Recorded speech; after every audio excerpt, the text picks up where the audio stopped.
Hello guys, quantum computing for TFI యువత. ఈ video నేను స్పెసిఫిక్గా ఎందుకు చేస్తున్నానంటే, ఒక తెలుగు గడ్డ మీద పుట్టి తర్వాత ఈ క్వాంటమ్ కంప్యూటింగ్ అనే దాంట్లోకి నేను వెళ్ళింది ఒక స్పెసిఫిక్ రీజన్ కోసం. నాకంటే ఈ సైన్స్ అండ్ రీసెర్చ్ అనేది బాగా ఇష్టం. సో నేను అందుకు ఇటువైపు వచ్చాను. బట్ నాతో పాటు నా తోటి తెలుగు లేదా తోటి ఇండియన్స్ మొత్తం ముందుకెళ్ళాలి ఈ ఫీల్డ్లో అంటే, ఎందుకంటే ఇది ఇప్పుడిప్పుడే వస్తుంది. సో ఇలాంటి వచ్చే ఫీల్డ్ని అందరూ ఎక్స్ప్లోర్ చేయాలి, అందరికీ ఇది అర్థం అవ్వాలి. అప్పుడు కొత్త జాబ్స్ వచ్చినా మెయిన్లీ మన చంద్రబాబు నాయుడు గారు అమరావతిలో క్వాంటమ్ వ్యాలీ అని తీసుకొస్తున్నారు. కానీ అసలు క్వాంటమ్ కంప్యూటింగ్ అంటే ఏంటి, అసలు అది ఎందుకు కావాలి, ఇప్పుడు దానికి ఇంపార్టెన్స్ ఏంటి, అసలు దానికి ఏం నేర్చుకోవాలి, లాస్ట్కి జాబ్ ఎలా కొట్టాలి, ఇది ఇది మనం తెలుసుకుందాం ఈ వీడియోలో.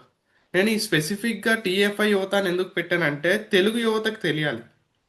ఏంటంటే సాఫ్ట్వేర్ అనేది ఎప్పటి నుంచో మన తెలుగు వాళ్ళు ఎప్పటి నుంచో ఉన్నారు. యాజ్ అన్ ఇండియన్స్గా చూసుకున్నా కూడా వాళ్ళు ఎప్పటి నుంచో సాఫ్ట్వేర్లో ఉన్నారు. కానీ ఎందులో తీసుకున్నా స్పెసిఫిక్గా ఒక పర్టికులర్ బిజినెస్లోకి వెళ్ళి వాళ్ళు అలా సాఫ్ట్వేర్లో చేయటం, లేదా ఇప్పుడు ఏఐలోకి వెళ్ళి అలా సాఫ్ట్వేర్లో పనిచేయడమే ఉంది. కానీ ఇండియన్స్ యాజ్ ఎ హోల్ ఎక్కడికి వెళ్ళి కొత్తగా ఇన్నోవేట్ చేసినట్టు అదేం లేదు. ఇండియాని పొజిషన్ చేయాలంటే క్వాంటంలో ఇదే టైం. కానీ దానికి వర్క్ ఫోర్స్ కావాలి, స్టూడెంట్స్ కావాలి, రీసెర్చర్స్ కావాలి, చాలామంది కావాలి ఈ ఫీల్డ్లో. సో ఇంకా ఇప్పుడిప్పుడే వస్తున్న ఫీల్డ్కి మీరు ఒక చిన్నది కనిపెట్టినా కూడా అది చాలా పెద్ద విషయం అవుతుంది. ఇప్పుడు నేను ఎలక్ట్రానిక్స్ బ్యాక్గ్రౌండ్ నుంచి వచ్చాను. కానీ ఇప్పుడు నేను స్టార్ట్ అయినప్పుడు నాకు అనిపించింది ఒకటే విషయం. నేను ఒక 10 ఏళ్ళు కష్టపడితే కానీ ఒక టాప్ పొజిషన్లోకి వెళ్ళాను. డైరెక్ట్గా ఏదో సినిమాలో చూపించినట్టు ఇక్కడ ఇలా అవ్వగానే అక్కడ అలా ఒక హై పొజిషన్కి వెళ్ళిపోయినట్టు కాకుండా, ఇలా ఒక 10 ఇయర్స్ ఒక రిలెంట్లెస్గా కూర్చొని కష్టపడి ఒక పర్టికులర్ ఫీల్డ్లో ఎక్సెల్ అయితే కానీ, నేను ఈసీ చదివాను కాబట్టి ఆ ఎలక్ట్రానిక్స్ ఫీల్డ్స్లో అంత టాప్ పొజిషన్కి వెళ్ళగలను. ఆ 10 ఇయర్స్ కూడా తెలియదు మనకి. ఆ తర్వాత ఇంకా ఎంతో కష్టపడితేనే ఏదో కొత్త రకమైనది ఏదో తయారు చేయటమో లేదా ఏదో పేటెంటో ఏదో ఒకటి చేయొచ్చు. కానీ క్వాంటమ్ కంప్యూటింగ్ అలాగంటే జస్ట్ ఇప్పుడే వచ్చిన దాంట్లో నువ్వు ఒక చిన్న ఇన్నోవేషన్ లేదా బెటర్గా ఏదో ఒక అల్గోరిథం రాయటం లేదా ఒక బెటర్గా ఏమైనా చేయటం, ఒక చిన్న విషయం చేసినా అది హోల్ కమ్యూనిటీకి చాలా ఫాస్ట్గా వెళ్తుంది. దాంతోపాటు ఏంటంటే అది ఇంపాక్ట్ఫుల్గా ఉందంటే చాలా ముందుకు వెళ్తాం. సో అసలు ఫస్ట్ అర్థం చేసుకుందాం ఏంటని. అది అర్థం అవ్వాలంటే సినిమా బట్టి వెళ్దాం మనం. అసలు క్వాంటమ్ కంప్యూటింగ్ అంటే ఏంటి? ఇప్పుడు మన దగ్గర ఉన్న ల్యాప్టాప్స్ కానీ కంప్యూటర్స్ కానీ ఎలా అంటే పనిచేస్తాయి. క్యాలిక్యులేషన్స్ కానీ ఏమైనా వర్క్స్ కానీ అన్నిటికీ పనిచేస్తాయి. బట్ క్వాంటమ్ కంప్యూటర్స్ అలా కాదు. కొన్ని చాలా డిఫరెంట్ ఆర్కిటెక్చర్లో ఉంటాయి. కానీ ఎలా అంటే కొన్ని డిఫరెంట్ మెథడ్స్ ఫాలో అవుతుంది అది. సో ఇప్పుడు మనం మార్వెల్ సినిమాల్లో చూసినట్టు క్వాంటమ్ మెకానిక్స్, క్వాంటమ్ క్వాంటమ్ అని చెప్పి వింటాం కదా. సో అలాంటి కైండ్ ఆఫ్ కాన్సెప్ట్సే వస్తాయి ఇక్కడ. కానీ ఎలా ఉంటుందంటే ఇప్పుడు మన క్లాసికల్ కంప్యూటర్స్లో బిట్ ఉంటుంది. ఏంటది అయితే జీరోలో ఉంటుంది లేదా వన్లో ఉంటుంది. సో మొత్తం ఇప్పుడు వరల్డ్లో ఉన్న అన్ని కంప్యూటర్స్ అవని, సూపర్ కంప్యూటర్స్ అవని ఈ పర్టికులర్ బిట్లోనే రన్ అవుతుంది. ఏది జీరో కానీ వన్ కానీ ఈ స్టేట్స్లోనే మొత్తం ఇప్పుడు మన హోల్ వరల్డ్లో ఉన్న కంప్యూటర్స్ రన్ అవుతున్నాయి. అది ఫోన్ అవ్వండి, ల్యాప్టాప్ అవ్వనివ్వండి, కంప్యూటర్స్ అవనివ్వండి, టీవీస్ అవనివ్వండి, ఏదైనా. కానీ రుద్రమదేవ్ సినిమాలో ఆ, అల్లు అర్జున్ లాగా నేను ఆడా ఉంటా ఈడా ఉంటా అంటాడు చూడు. అలాగా ఒక బిట్ జీరో స్టేట్లోనూ ఉంటుంది, వన్ స్టేట్లోనూ ఉంటుంది. ఈ మధ్యలో 0 to 1 మధ్యలో ఎన్ని నెంబర్స్ ఉన్నాయంటే ఏం చెప్తారు? ఇన్ఫినిట్ నెంబర్స్ ఉన్నాయి. సో ఈ మధ్యలో ఉన్న ఇన్ఫినిట్ స్టేట్స్లో ఎక్కడైనా ఉండొచ్చు. సో బేసిక్లీ ఆడ ఉంటా జీరో, ఈడ ఉంటా వన్, ఈ రెండు స్టేట్స్లో ఒకేసారి ఉంటుంది. సో దీన్నే సూపర్ పొజిషన్ అంటారు. ఇది ఒక పర్టికులర్ క్వాంటమ్ ఫెనోమినా. సో ఇలాంటి ఒక ఫెనోమినాన్ని యూజ్ చేసుకొని ఒక నెంబర్ ఆఫ్ స్టేట్స్ వస్తాయి.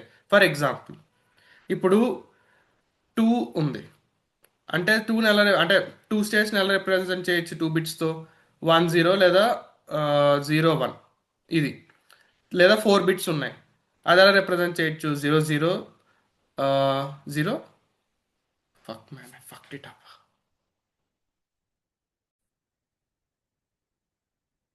ఓకే, ఇప్పుడు మన దగ్గర 2 బిట్స్ ఉన్నాయి, అది ఎలా రిప్రజెంట్ చేయొచ్చు? 0 0 011011. కానీ ఇవన్నీ ఒక టైంలో ఒక స్టేట్లోనే ఉంటాయి, అన్నీ ఒకసారి ఉండవు. అదే బాయ్ లాగా ఇప్పుడు అదే 2 క్యూబిట్స్ ఉంటే ఈ 4 స్టేట్స్లో అట్ ద సేమ్ టైం ఉండొచ్చు. సో అలాంటప్పుడు మీరు ఒక పెద్ద సొల్యూషన్ స్పేస్ లాంటిది ఏదైనా తీసుకుంటే అన్నిటినీ ఒకేసారి రీచ్ అవ్వచ్చు. ఇప్పుడు ఒక మేజ్ ఉంది మనకి, ఇప్పుడు ఈనాడు బుక్లోని ఒక ఎలక ఉంటుంది, ఒక చివరి ఎనక ఉంటే ఆ పక్కన ఎక్కడో లాస్ట్లో ఆ చీజ్ ముక్కో ఏదో ఉంటుంది. కానీ ఈ మేజ్లో అలా వెళ్ళాలి దాని దగ్గరికి, అంటే ఇలా వెళ్ళాలా ఇలా వెళ్ళాలా అన్నీ గీసుకుంటే వెళ్తాం మనం. చిన్నపిల్లలు అవని పెద్దోళ్ళు అవని అది బాగా గీస్తారు. సో ఇప్పుడు ఒక స్ట్రైట్ లైన్ గీసుకొని ఓకే ఇక్కడ ఆగిపోయాను, మళ్ళీ వెనక్కి వచ్చి లేదు ఇది కాదు ఇలా ఈ రూట్లో వెళ్దాం, ఇలా వెళ్తాం, మళ్ళీ లేదు ఇక్కడ ఆగిపోయాను. అలా ఎన్ని ఒక 4-5 రూట్స్ వేసుకొని లాస్ట్లో ఏదో ఒక రూట్కి లాస్ట్కి ఆ చీజ్ ముక్క దగ్గరికి వెళ్తుంది ఆ ఎలక. ఇప్పుడు అది క్లాసికల్ కంప్యూటర్. అంటే ఒకటి చెక్ చేసా, లేదు. రెండో చెక్ చేసా, లేదు. మూడో చెక్ చేసా, లేదు. నాలుగో చేసా, ఓకే వచ్చింది. సో అలా. సో ఇప్పుడు మీ లిస్ట్లో మీ పేరు ఉంది అనుకోండి, ఒకటి ఒకటి ఒకటి చెక్ చేసి లాస్ట్ ఓకే నీ పేరు ఇక్కడ ఉంది అని చెప్పి చూపిస్తుంది. సో ఇప్పుడు అదే ఒక క్వాంటమ్ కంప్యూటర్ తీసుకుంటే ఆ ఎలకని అన్ని డైరెక్షన్స్లోనే ఒకసారి పంపించేయచ్చు. అంటే ఫస్ట్ ఈ రూట్, తర్వాత ఈ రూట్, తర్వాత ఈ రూట్ అన్నీ ఒక్కసారి, ఒకదాని తర్వాత ఒకటి కాదు, అన్నీ ఒకసారి పంపించేసి ఏ రూట్ అలా ఎలక దగ్గరికి వెళ్ళిపోతుందో ఆ రూట్ మాత్రం హైలైట్ చేసేస్తుంది. సో దీన్నే సూపర్ పొజిషన్ ప్రిన్సిపల్ అంటారు. సో ఇలాంటి ఒక ప్రిన్సిపల్ని వాడుకొని డిఫరెంట్ డిఫరెంట్ స్టేట్స్ని అట్ ద సేమ్ టైం ఉంటుంది. ఇప్పుడు దానికి ఒక ఫార్ములా ఉంది, 2 పవర్ n అంటారు. n అంటే నెంబర్ ఆఫ్ క్యూబిట్స్ ఉంటుంది. సో n క్యూబిట్స్ ఉంటే దాన్ని 2 పవర్ n స్టేట్స్లో రాయొచ్చు. ఇది కొంచెం టెక్నికల్ అవుతుంది కానీ ఒక 10 క్యూబిట్స్ ఉన్నాయనుకోండి, 2 పవర్ 10 స్టేట్స్ అంటే 1024 states. 1024 states at the same time ఉండొచ్చు. అదే ఎన్ 500 అయితే 2 పవర్ 500 ఎంత పెద్ద వాల్యూ. సో అలాంటి నెంబర్ ఆఫ్ క్యూబిట్స్ కావాలంటే ఇంకా ట్రై అవుతుంది, ఇంకా హార్డ్వేర్ ఇంకా మెచ్యూర్ అవ్వలేదు. ఐబిఎం కానీ గూగుల్ కానీ ఇలాంటి పెద్ద పెద్ద కంపెనీస్ ఇంకా రీసెర్చ్ చేస్తూనే ఉన్నాయి, ఇంకా చాలా కంపెనీస్ ఉన్నాయి. సో ఇలాంటి కొన్ని కొన్ని ఫెనామినాస్ వాడుకొని తర్వాత ఎంటాంగిల్మెంట్ ఇంటర్ఫియరెన్స్ అని చెప్పి ఈ 2 డిఫరెంట్ కాన్సెప్ట్స్ కూడా ఉన్నాయి క్వాంటమ్ కంప్యూటింగ్ అనేది రన్ అవ్వడానికి. సో బేసిక్లీ ఈ ఫ్యూ కాన్సెప్ట్స్ బట్టి ఇది మీకు ఒక చిన్న బేసిక్ ఐడియా వచ్చింది క్వాంటమ్ కంప్యూటింగ్. ఇప్పుడు క్వాంటమ్ క్రిప్టోగ్రఫీ చెప్తారు. ఇప్పుడు రాజమౌళి గారు ఉన్నారు, వారణాసి సినిమా తీస్తున్నారు. ఇప్పుడు ఆయన దగ్గర ఒక ఫైనల్ ఫైల్ ఉంటుంది కదా. ఇప్పుడు ఇప్పుడు అంతవరకు ఎందుకు, మీ ఫోన్ ఉంది, మీ ఫోన్కి ఒక పర్టికులర్ ఎన్క్రిప్షన్ ఉంటుంది. ఆర్ఎస్ఏ ఎన్క్రిప్షన్ అంటారు. అది మీ ల్యాప్టాప్ అవనివ్వండి, ఫోన్ అవనివ్వండి, మొత్తం వరల్డ్లో ఉన్న ఏ ఎలక్ట్రానిక్ డివైస్ అది ఏది ఉందో, అంటే హ్యూమన్ ఇంటరాక్షన్ ఉన్న డివైజెస్ ఏమైనా ఉన్నాయంటే ఈ వాటికి అన్నిటికీ సెక్యూరిటీ ఉంటే అది ఖచ్చితంగా ఆర్ఎస్ఏ ఎన్క్రిప్షన్ అవుతుంది.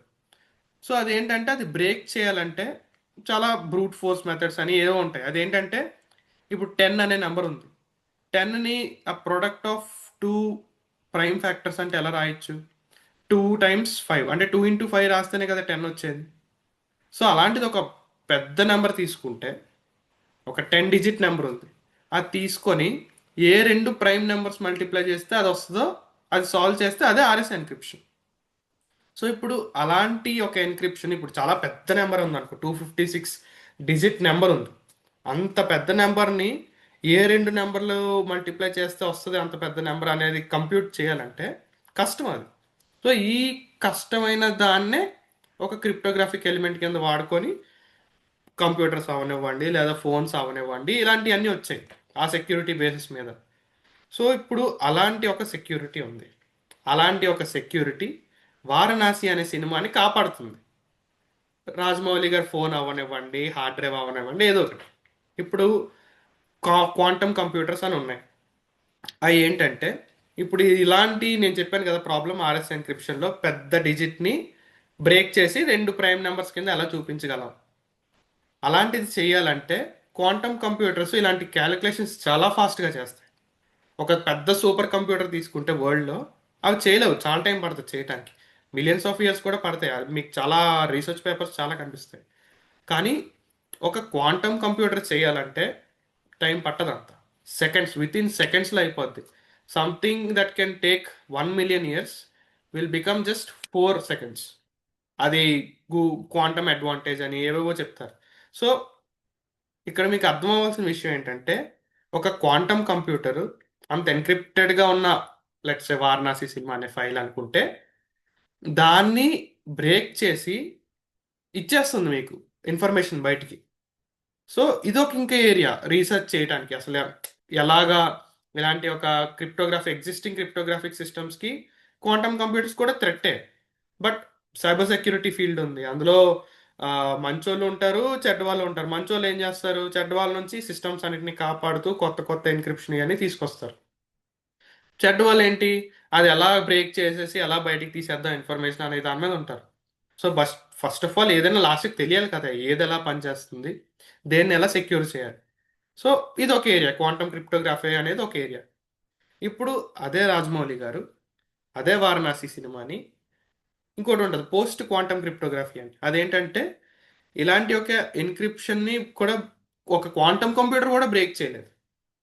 సో అదొక ఇంకో ఫీల్డ్, పీక్యూసీ అంటారు దాన్ని, పోస్ట్ క్వాంటమ్ క్రిప్టోగ్రఫీ. అంటే ఒక క్రిప్టోగ్రఫీ ఈ సిస్టమ్ ఉంది, దాన్ని ఒక క్వాంటమ్ కంప్యూటర్ అటాక్ చేద్దాం ట్రై చేస్తుంది.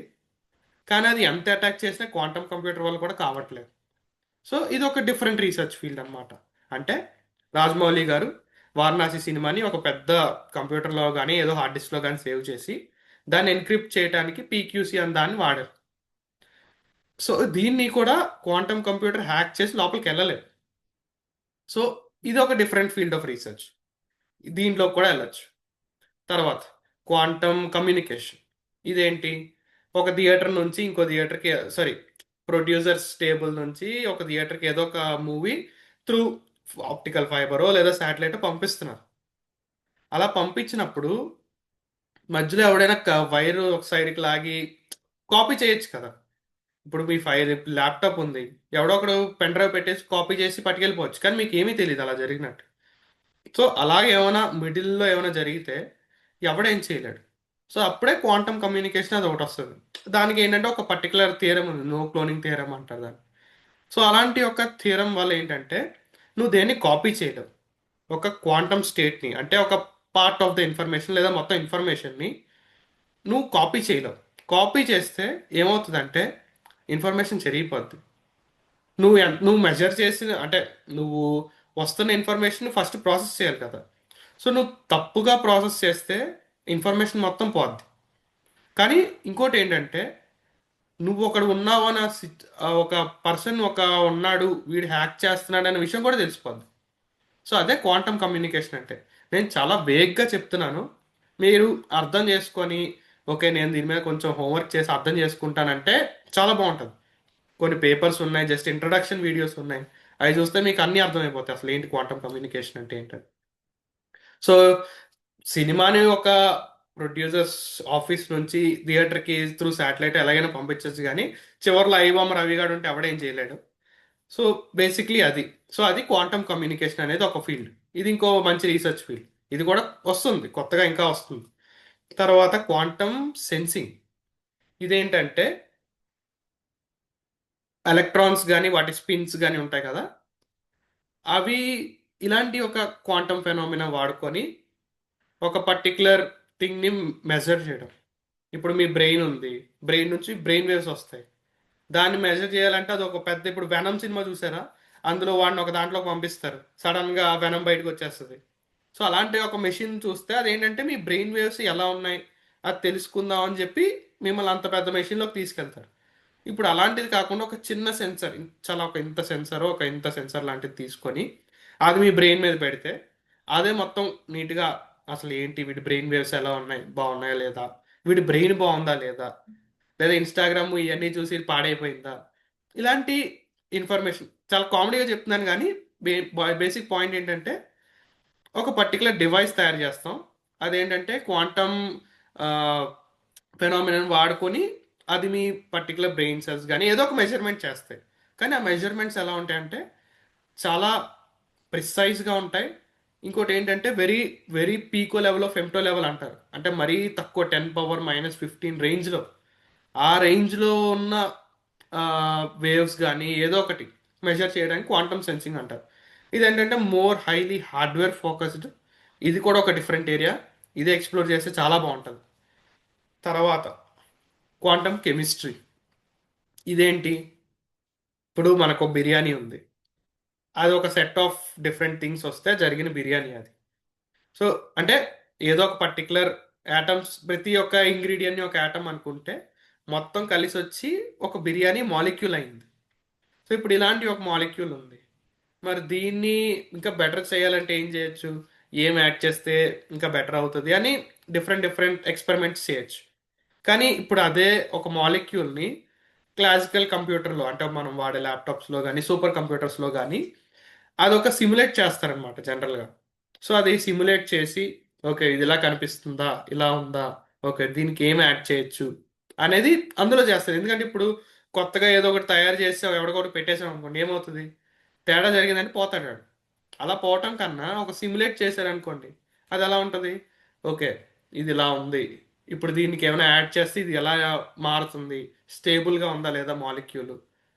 అంటే ఇప్పుడు ఎవడో ఒకటి తేడాగా వచ్చి, ఇప్పుడు వెస్ట్ బెంగాల్లో మనకి పొటాటో బిర్యానీ దొరికినట్టు బిర్యానీలో పొటాటో వేస్తే ఎలా ఉంటుంది? తినేవాడికి అసలు నచ్చదు. సో పొటాటో కాదు, చికెన్ వేద్దాం, ఎలా ఉంది, బాగుంది, ఓకే. సో ఇది ఒక డిఫరెంట్ మాలిక్యూల్. ఇప్పుడు చికెన్ తీసేయండి, మటన్ వేయండి, ఇప్పుడు ఇది ఎలా ఉంది, ఇంకా బాగుంది. సో ఇలా డిఫరెంట్ డిఫరెంట్ థింగ్స్ని ఒక కంప్యూటర్లో సిమ్యులేట్ చేస్తారు. కానీ క్లాసికల్ కంప్యూటర్స్లో ఏంటంటే మాలిక్యూల్ పెద్దది అయ్యే కొద్దీ చేయలేవు, అవి కూడా కంప్యూటేషన్ పవర్ సరిపోదు. ఎంత ఎన్విడియా చిప్స్ ఉన్నా సరిపోదు. అప్పుడు క్వాంటమ్ కంప్యూటర్స్ అనేవి వస్తాయి. ఆ క్వాంటమ్ కంప్యూటర్స్ మీద క్వాంటమ్ కెమిస్ట్రీ అనేది చేస్తారు. సో బేసిక్లీ ఏంటంటే ఈ కెమిస్ట్రీకి సంబంధించిన సిమ్యులేషన్స్ అన్ని ఆ కంప్యూటర్లో చేస్తారు. సో ఇలాంటి ఒక సైంటిఫిక్ ఫీల్డ్ ఇది. సైన్స్ నేర్చుకొని లేదా వాడికి రీసెర్చ్ ఫోకస్డ్గా ఎవడైనా ఉంటే, రీసెర్చ్ మైండ్ సెట్ ఉంటే వాడికి చాలా బాగుంటుంది. కానీ అందరికీ చెప్పే విషయం ఏంటంటే అసలు నేర్చుకోండి ఏంటని.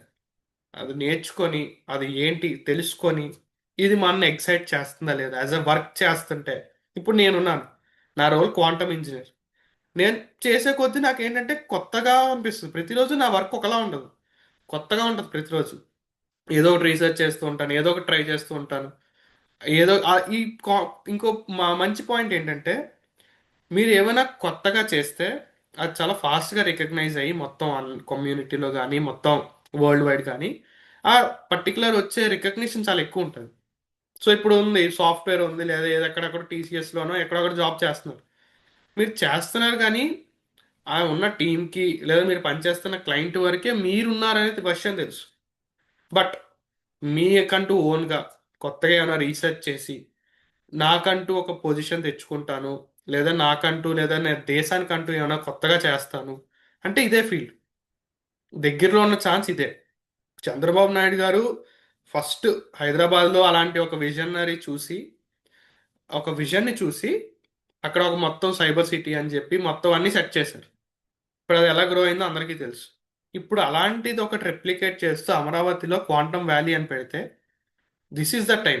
చదువుకొని అసలు ఆ ఫీల్డ్ ఏంటి, ఎలా ముందుకెళ్ళచ్చు, ఏం చేయొచ్చు, ఈ విషయాలు తెలుసుకుంటే చాలా బాగుంటుంది. ఎందుకంటే ఇండియా ఓపెన్ అప్ అయిపోద్ది ఇంక మొత్తం వరల్డ్కి. ఎలాగా? ఇక్కడ టాలెంట్ ఉంది, వర్క్ ఫోర్స్ ఉంది, నేర్చుకుందాం అని ఒక తాపత్రయం ఉంది.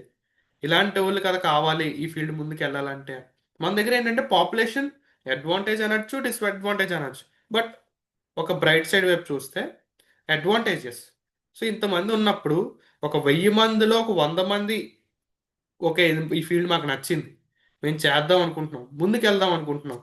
ఇలా ఒక 100 మంది ముందుకు వచ్చి ఒక్కొక్కడు ఒక్కొక్క సెక్టర్, క్వాంటమ్ కమ్యూనికేషన్ అవని, క్వాంటమ్ కంప్యూటింగ్ అవని, క్వాంటమ్ కెమిస్ట్రీ అవని, ఇలాంటి డిఫరెంట్ డిఫరెంట్ ఫీల్డ్స్లో ఉంటే మనం రీసెర్చ్ అనే దాన్ని ముందుకు తీసుకెళ్ళచ్చు. ఇండియాలో ఏంటంటే ఎవరికి రీసెర్చ్ అనే మైండ్ సెట్ ఉండదు.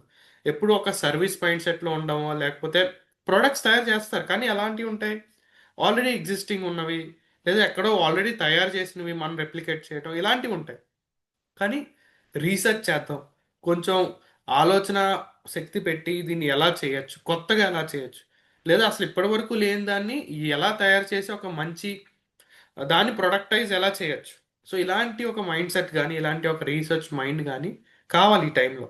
సో మన తెలుగు యువత కానీ, ఇప్పుడు నేను తెలుగులో మాట్లాడుతాను కాబట్టి బేసిక్ తెలుగు వాళ్ళకి అర్థమవుతుంది ఇది. సో మీరు ముందుకొచ్చి అసలు ఈ ఫీల్డ్ ఏంటో తెలుసుకొని, అర్థం అవ్వకపోయినా కొన్ని కొన్ని వీడియోస్ ఉంటాయి చిన్న చిన్నగా సింపుల్గా ఉండేవి, అవి చూసినా కూడా సరిపోద్ది మీకు. అసలు అది చూడగా చూడగా మీకు ఇంట్రెస్ట్ వస్తే ఈ ఫీల్డ్ ఏంటో ఎక్స్ప్లోర్ చేయండి. మన తెలుగు వాళ్ళు చాలా మంది ఇంజనీరింగ్ చేస్తున్నారు ఇప్పుడు. స్టేట్లో అవ్వని, స్టేట్ బయట అవ్వని, చాలా చోట్ల ఉన్నారు, మన తెలుగు వాళ్ళే ఉన్నారు. సో ఒక 1000 మందిలో ఒక 10 మందికి ఈ వీడియో వెళ్ళి ఆ 10 మంది కొత్తగా ఏమైనా ట్రై చేశారనుకోండి, వాళ్ళకి అదొక డిఫరెంట్ కెరీర్ అవుతుంది. ఇప్పుడు వచ్చి ఇంజనీరింగ్ చేసి ఇన్ కేస్ లెట్స్ ఏ మెకానికల్లో ఉన్నాడు ఒకడు, వాడు బయటకు వచ్చి సాఫ్ట్వేర్లో జాయిన్ అయ్యాడు అనుకో, అందరిలాగే వెళ్తున్నట్టు ఉంటుంది. అదే లేదు, ఒక పర్టికులర్ ఫీల్డ్లో ఉండి, ఇదేంటంటే నువ్వు ఇందులోంచి వచ్చావు, నువ్వు అప్పుడే నీకు ఇది అవుతుందని కాదు. ఇది వచ్చే ఫీల్డే చాలా కొత్త ఫీల్డ్. సో ఎవరైనా ఇప్పుడు మెకానికల్ ఇంజనీర్స్ ఉన్నారు, వాళ్ళకి ఏంటి ఆ క్రయో చాంబర్స్ వాటి గురించి అన్నీ తెలుసు. సో ఇప్పుడు ఒక క్వాంటమ్ కంప్యూటర్ ఏంటంటే 0 కెల్విన్లో ఉండాలి. నేను డిగ్రీ సెల్సియస్ అనట్లే, 0 కెల్విన్లో ఉండాలి. అంత తక్కువ టెంపరేచర్ ఉండాలంటే ఆ పెద్ద పెద్ద మీకు సిలిండర్ లా కనిపిస్తాయి కొన్ని ఫొటోస్ చూస్తే, అవి ఏంటంటే ఒక క్రయోజెనిక్ ఛాంబర్స్ అవి. ఆ మొత్తం ఒక చిప్ని కానీ ఆ క్వాంటమ్ కంప్యూటర్ని కానీ ఆ టెంపరేచర్లో ఉంచితేనే పనిచేస్తాయి, ఎందుకంటే అవి ఎలక్ట్రాన్స్, వాటి స్పిన్స్, అయాన్స్ వీటి మీద పనిచేస్తుంది. సో అలాంటి దాన్ని స్టేబుల్గా ఉంచాలి అంటే అంత లో టెంపరేచర్లోనే ఉంచాలి. ఇప్పుడు మెకానికల్ ఇంజనీర్స్ ఉన్నారు, వాళ్ళు ఇలాంటి క్రయోజెనిక్ ఛాంబర్స్ బిల్డ్ చేయవచ్చు. లేదా సర్వీస్ క్వాంటమ్ కంప్యూటింగ్ సర్వీసెస్ లాగా ఏమైనా ఉండి ఇలాంటి క్వాంటమ్ కంప్యూటర్స్ ఇండియా వైడ్ ఎక్కడెక్కడైనా సెటప్ చేస్తే అవి సెట్ చేయడానికి అదొక కొత్త ఫీల్డ్ అవుతుంది, క్రయోజెనిక్ ఛాంబర్స్ చేయడానికి. సో బేసిక్లీ ఏ ఫీల్డ్ ఆఫ్ ఇంజనీరింగ్ నుంచి వచ్చినా క్వాంటమ్ కంప్యూటింగ్ అనే ఫీల్డ్లోకి వెళ్ళేసరికి ఉపయోగపడుతూనే ఉంటుంది. కొత్త ఫీల్డ్ కాబట్టి నువ్వు ఏమైనా చేయొచ్చు. అది జస్ట్ ఏంటంటే నీకు ఆ ఇంట్రెస్ట్ ఉండాలి.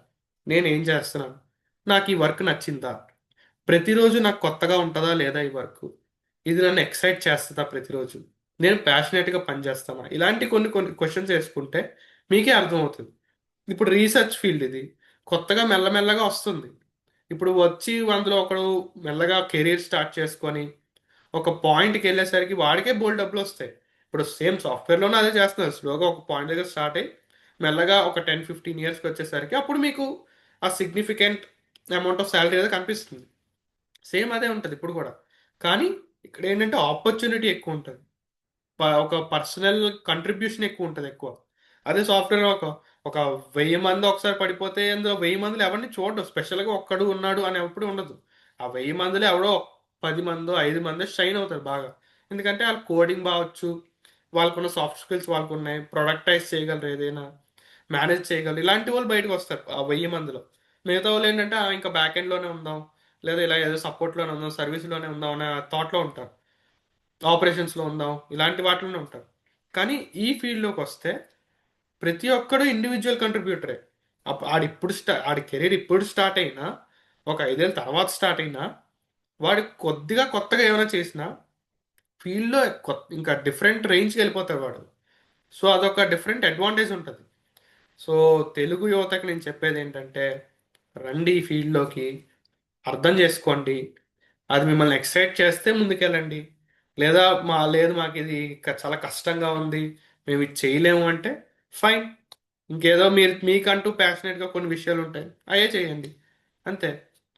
సో బేసిక్లీ నా పాయింట్ ఏంటంటే, కొత్త రీసెర్చ్ ఫీల్డ్ చాలా కొత్తగా వస్తుంది, అది ఎవరైనా రావచ్చు, వచ్చి నేర్చుకొని స్కిల్స్ పెంచుకొని ముందుకెళ్తే బోల్డ్ జాబ్స్ ఉన్నాయి. చంద్రబాబు నాయుడు గారు ఈ పర్టికులర్ థింగ్ని తీసుకురావడం మెయిన్ పాయింట్ ఏంటంటే, ఫ్యూచర్లో ఇదే ఉంటుంది, ఉండొచ్చు, లేదా ఇంకా బెటర్గా ఉండొచ్చు, కానీ ఏం జరిగినా కూడా జాబ్స్ అనేవి ఉంటాయి. సో అలాంటి ఒక జాబ్స్ ఉన్న ఫీల్డ్ ఇది. అండ్ ఏ జాబ్ నార్మల్ కూడా జాబ్ కాదు, ఇది ఒక రీసెర్చ్ కైండ్ ఆఫ్ జాబ్. దీనికి ఒక డిఫరెంట్ అండర్స్టాండింగ్ కావాలి, డిఫరెంట్ స్కిల్స్ కావాలి. చాలా ఒక క్రౌడ్ నుంచి మిమ్మల్ని స్టాండ్ అవుట్ చేస్తుంది.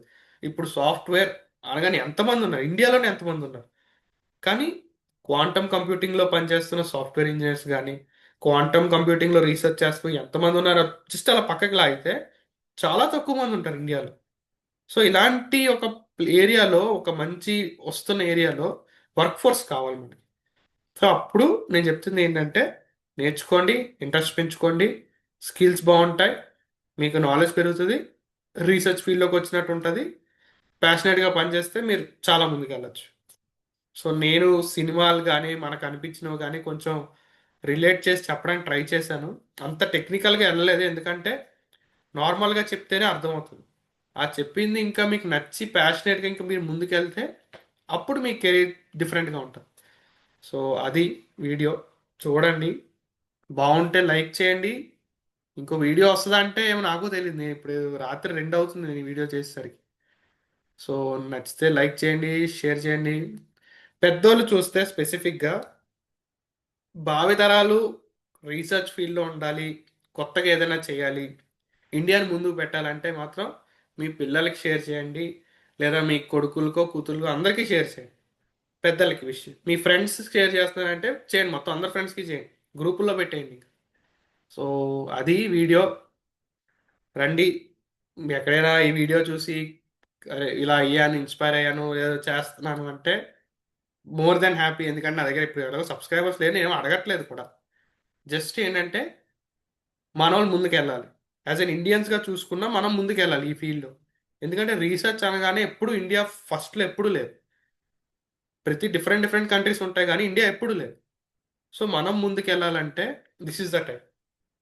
సో గైస్, చేయండి, బాగా చేయండి. ఈ వీడియో నచ్చితే ముందుకెళ్తారు, ఎందుకంటే కొత్తవి నేర్చుకుంటారు కాబట్టి. ఇండియాకి కూడా రీసెర్చ్ అనే ఫ్రంట్లో హెల్ప్ చేసిన వాళ్ళు అవుతారు. Thank you so much. Bye.